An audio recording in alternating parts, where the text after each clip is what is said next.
paz de Cristo para você, irmão. Obrigado mais uma vez, que Deus te abençoe, o Santo Espírito te ensine, Jesus te proteja.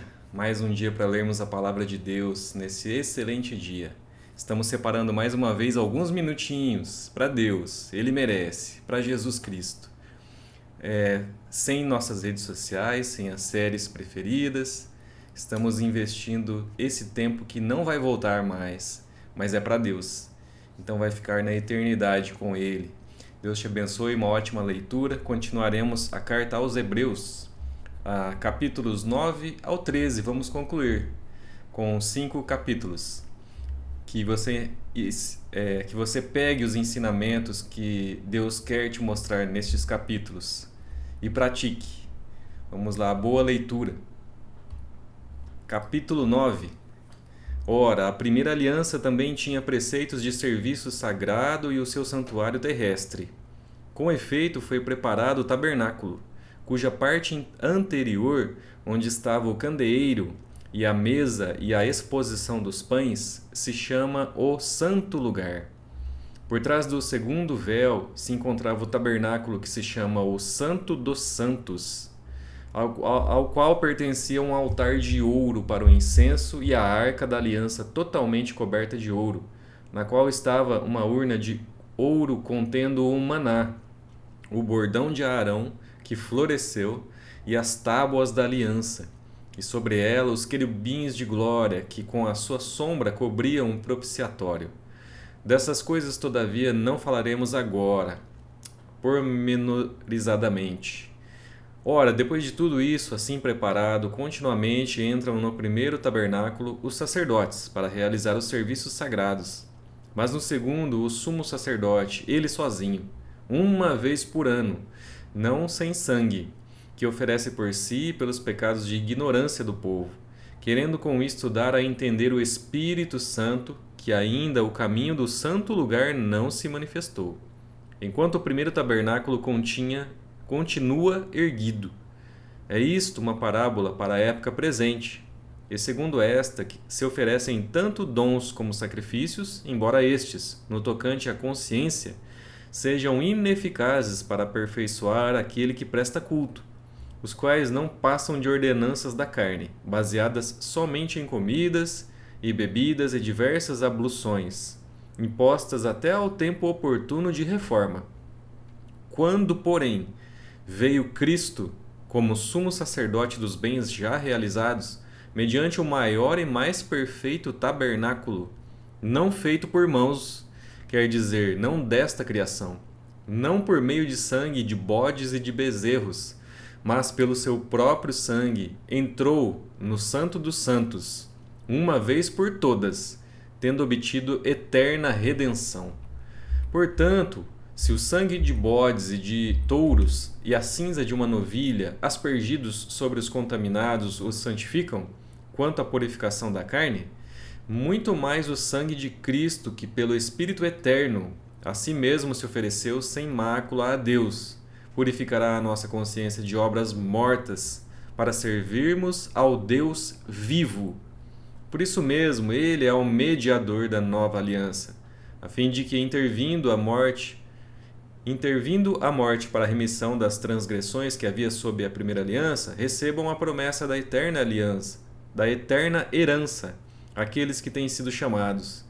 Porque onde há testamento, é necessário que intervenha a morte do testador, pois um testamento só é confirmado no caso de mortos, visto que de maneira nenhuma tem força de lei enquanto vive o testador.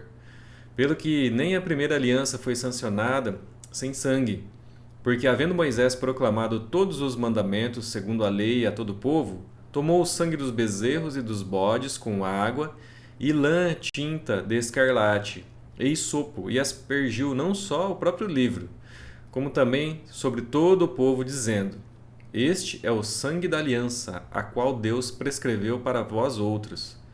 Igualmente também aspergiu com sangue o tabernáculo e todos os utensílios do serviço sagrado. Com efeito, quase todas as coisas, segundo a lei, se purificam com sangue, e sem derramamento de sangue não há remissão. Era necessário, portanto, que as figuras das coisas que se acham nos céus se purificassem com tais sacrifícios, mas as próprias coisas celestiais, com sacrifícios a eles superiores. Porque Cristo não entrou em santuário feito por mãos, figura do verdadeiro, porém no mesmo céu, para comparecer agora por nós diante de Deus, nem ainda para se oferecer a si mesmo muitas vezes, como o sumo sacerdote cada ano entra no Santo dos Santos com sangue alheio. Ora, neste caso, seria necessário que ele tivesse sofrido muitas vezes desde a fundação do mundo. Agora, porém, ao se cumprirem os tempos, se manifestou uma vez por todas, para aniquilar pelo sacrifício de si mesmo o pecado. E assim como aos homens está ordenado morrerem uma só vez, vindo depois disto o juízo, assim também Cristo, tendo se oferecido uma vez para sempre para tirar os pecados de muitos, aparecerá segunda vez, sem pecado, aos que o aguardam para a salvação. Capítulo 10. Ora, visto que a lei tem sombra dos bens vindouros, não a imagem real das coisas, nunca jamais pode tornar perfeitos os ofertantes, com os mesmos sacrifícios que, ano após ano, perpetuamente eles oferecem. Doutra sorte, não teriam cessado de ser oferecidos. Porquanto os que prestam culto, tendo sido purificados uma vez por todas, não mais teriam consciência de pecados? Entretanto, nesses sacrifícios faz-se recordação de pecados todos os anos, porque é impossível que o sangue de touros e de bodes remova pecados. Por isso, ao entrar no mundo, diz: sacrifício e oferta não quiseste, antes um corpo me formaste. Não te deleitaste com holocaustos e ofertas pelo pecado. Então eu disse: eis aqui estou. No rolo do livro está escrito a meu respeito, para fazer, ó Deus, a tua vontade.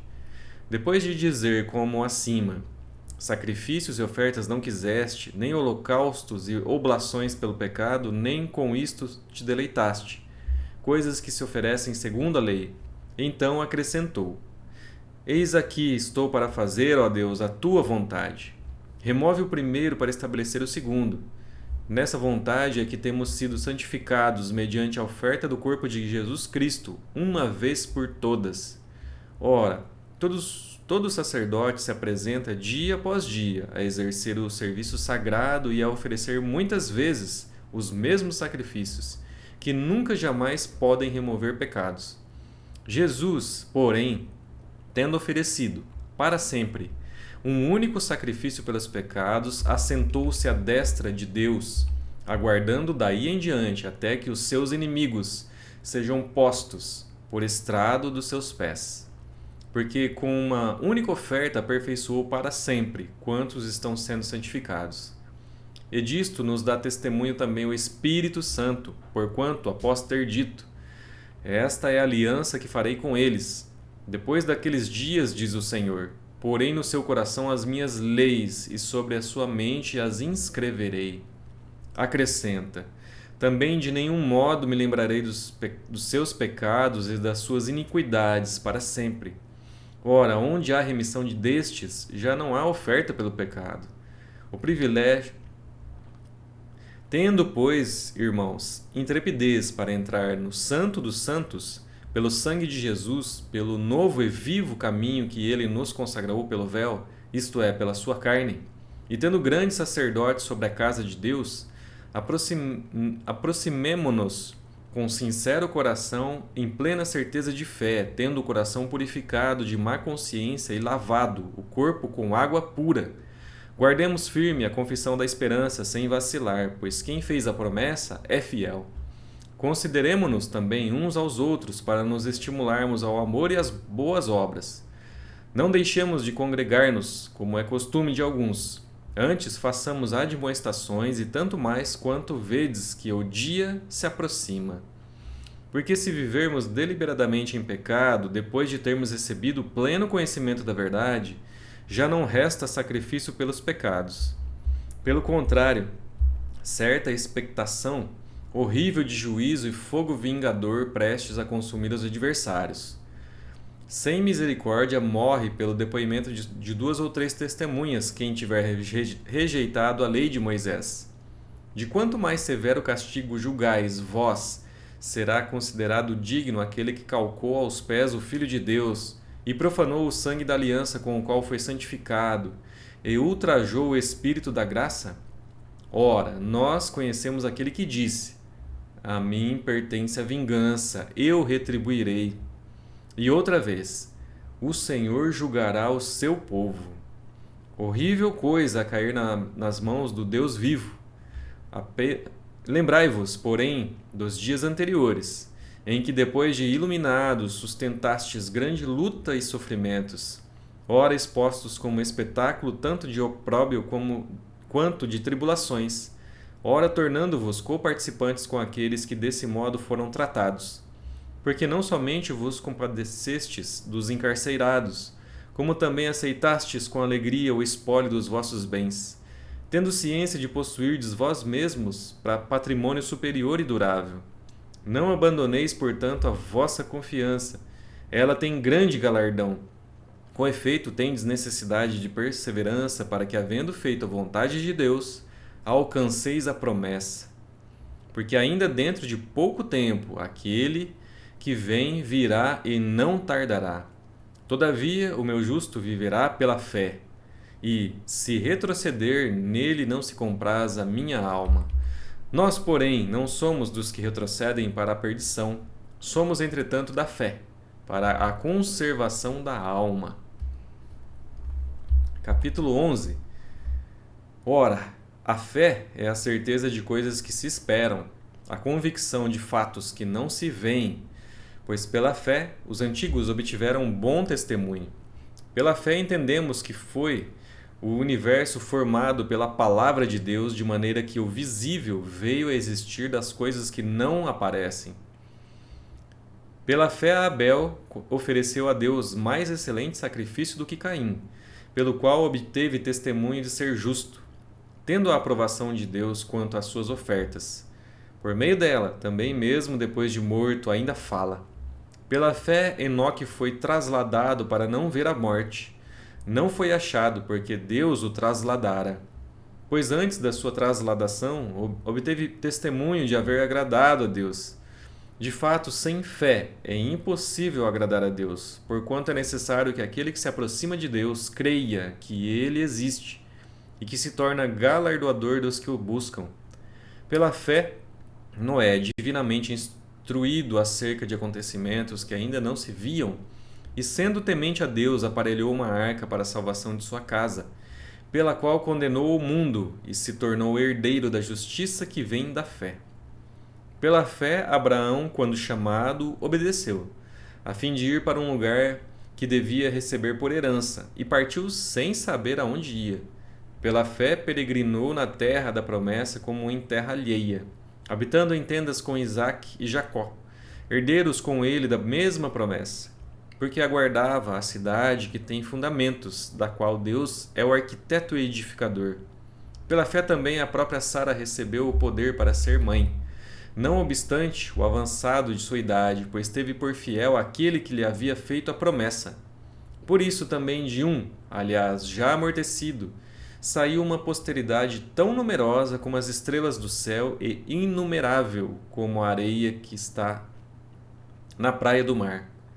Todos estes morreram na fé, sem ter obtido as promessas, vendo-as, porém, de longe, e saudando-as, e confessando que eram estrangeiros e peregrinos sobre a terra. Porque os que falam desse modo manifestam estar procurando uma pátria. E se na verdade se lembrassem daquela de onde saíram, teriam oportunidade de voltar. Mas agora aspiram a uma pátria superior, isto é, celestial. Por isso Deus não se envergonha deles, de ser chamado seu Deus, porquanto lhes preparou uma cidade. Pela fé, Abraão, quando posto à prova, ofereceu Isaque. Estava mesmo para sacrificar o seu unigênito, aquele que acolheu alegremente as promessas, a quem se tinha dito: em Isaque será chamada a tua descendência. Porque considerou que Deus era poderoso até para ressuscitá-lo dentre os mortos, de onde também figuradamente o recobrou. Pela fé, igualmente, Isaque abençoou a Jacó e a Esaú, acerca de coisas que ainda estavam para vir. Pela fé, Jacó, quando estava para morrer, abençoou cada um dos filhos de José. Apoiado sobre a extremidade do seu bordão, adorou. Pela fé, José, próximo do seu fim, fez menção do êxodo dos filhos de Israel, bem como deu ordens quanto aos seus próprios ossos. Pela fé, Moisés, apenas nascido, foi ocultado por seus pais durante 3 meses, porque viram que a criança era formosa. Também não ficaram amedrontados pelo decreto do rei. Pela fé, Moisés, quando já homem feito, recusou ser chamado filho da filha de Faraó, preferindo ser maltratado junto com o povo de Deus a usufruir prazeres transitórios do pecado, porquanto considerou o opróbrio de Cristo por maiores riquezas do que os tesouros do Egito, porque contemplava o galardão. Pela fé, ele abandonou o Egito, não ficando amedrontado com a cólera do rei. Antes permaneceu firme como quem vê aquele que é invisível. Pela fé celebrou a Páscoa e o derramamento do sangue, para que o exterminador não tocasse nos primogênitos dos israelitas. Pela fé atravessaram o mar vermelho como por terra seca. Tentando os egípcios, foram tragados de todo. Pela fé ruíram as muralhas de Jericó depois de rodeadas por 7 dias. Pela fé, Raabe, a meretriz, não foi destruída com os desobedientes, porque acolheu com paz aos espias. E que mais direi? Certamente me faltará o tempo necessário para referir o que há a respeito de Gideão, de Baraque, de Sansão, de Jefté, de Davi, de Samuel e dos profetas, os quais por meio da fé subjugaram reinos, praticaram a justiça, obtiveram promessas, fecharam a boca de leões, extinguiram a violência do fogo, escaparam ao fio da espada, da fraqueza tiraram força, fizeram-se poderosos em guerra, puseram em fuga exércitos de estrangeiros. Mulheres receberam pela ressurreição os seus mortos. Alguns foram torturados, não aceitando o seu resgate, para obterem superior ressurreição. Outros, por sua vez, passaram pela prova de escárnios e açoites. Sim, até de algemas e prisões. Foram apedrejados, provados, cerrados pelo meio, mortos a fio de espada, andaram peregrinos, vestidos de peles de ovelhas e de cabras, necessitados, afligidos, maltratados, homens dos quais o mundo não era digno, errantes pelos desertos, pelos montes, pelas covas, pelos antros da terra. Ora, todos estes que obtiveram bom testemunho por sua fé, não obtiveram, contudo, a concretização da promessa, por haver Deus provido coisa superior a nosso respeito, para que eles, sem nós, não fossem aperfeiçoados. Capítulo 12. Portanto, também nós, visto que temos a rodear-nos tão grande nuvem de testemunhas, desembaraçando-nos de todo o peso e do pecado que tenazmente nos assedia, corramos com perseverança a carreira que nos está proposta, olhando firmemente para o Autor e Consumador da fé, Jesus, o qual, em troca da alegria que lhe estava proposta, suportou a cruz, não fazendo caso da ignomínia, e está assentado à destra do trono de Deus.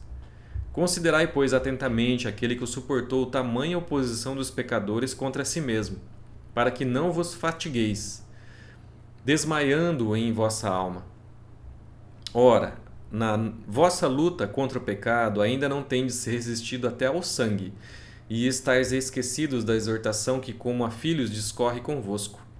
Filho meu, não menosprezes a correção que vem do Senhor, nem desmaies quando por ele és provado. Porque o Senhor corrige a quem ama e açoita a todo filho a quem recebe. É para a disciplina que perseverais. Deus vos trata como filhos. Pois que filho há que o pai não corrige? Mas se estáis sem correção, de que todos se têm tornado participantes, logo sois bastardos e não filhos. Além disso, tínhamos nossos pais segundo a carne, que nos corrigiam e os respeitávamos. Não havemos de estar em muito maior submissão ao Pai espiritual? E então viveremos? Pois eles nos corrigiam por pouco tempo, segundo melhor lhes parecia.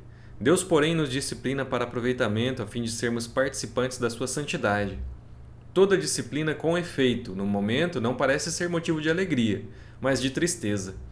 Ao depois, entretanto, produz fruto pacífico aos que têm sido por ela exercitados, fruto de justiça.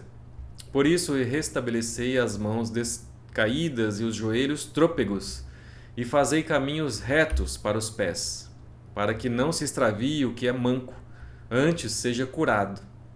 Segui a paz com todos e a santificação, sem a qual ninguém verá o Senhor. Atentando diligentemente, porque ninguém seja faltoso, separando-se da graça de Deus, nem haja alguma raiz de amargura que brotando vos perturbe, e por meio dela muitos sejam contaminados. Nem haja algum impuro ou profano, como foi Esaú, o qual, por um repasto, vendeu o seu direito de primogenitura. Pois sabeis também que posteriormente, querendo herdar a bênção, foi rejeitado, pois não achou lugar de arrependimento, embora com lágrimas o tivesse buscado. Ora, não tendes chegado ao fogo palpável e ardente, e à escuridão, e às trevas, e à tempestade, e ao clangor da trombeta, e ao som de palavras tais, que quantos os ouviram, suplicaram que não lhes falasse mais, pois já não suportavam o que lhes era ordenado. Até um animal, se tocar um monte, será apedrejado. Na verdade, de tal modo era horrível o espetáculo que Moisés disse: sinto-me aterrado e trêmulo. Mas tendes chegado ao monte Sião e à cidade do Deus vivo e a Jerusalém celestial, e a incontáveis hóstias de anjos e a universal assembleia e a igreja dos primogênitos arrolados nos céus, e a Deus, o juiz de todos, e aos espíritos dos justos aperfeiçoados, e a Jesus, o mediador da nova aliança, e ao sangue da aspersão que fala coisas superiores ao que fala ao próprio Abel. Tende cuidado, não recuseis ao que fala, pois se não escaparam aqueles que recusaram ouvir quem divinamente os advertia sobre a terra, muito menos nós, os que nos desviamos daquele que dos céus nos adverte, aquele cuja voz abalou então a terra. Agora, porém, ele promete dizendo: ainda uma vez por todas farei abalar não só a terra, mas também o céu. Ora, esta palavra, ainda uma vez por todas, significa a remoção destas coisas abaladas, como tinham sido feitas, para que as coisas que não são abaladas permaneçam. Por isso, recebendo nós um reino inabalável, retenhamos a graça, pela qual sirvamos a Deus de modo agradável, com reverência e santo temor, porque o nosso Deus é fogo consumidor. Capítulo 13. Seja constante o amor fraternal. Não negligencieis a hospitalidade, pois alguns praticando-a sem o saber acolheram anjos. Lembrai-vos dos encarcerados, como se presos com eles, dos que sofrem maus tratos, como se com efeito vós mesmos em pessoa fosseis os maltratados. Digno de honra entre todos seja o matrimônio, bem como o leito sem mácula, porque Deus julgará os impuros e adúlteros. Seja a vossa vida sem avareza.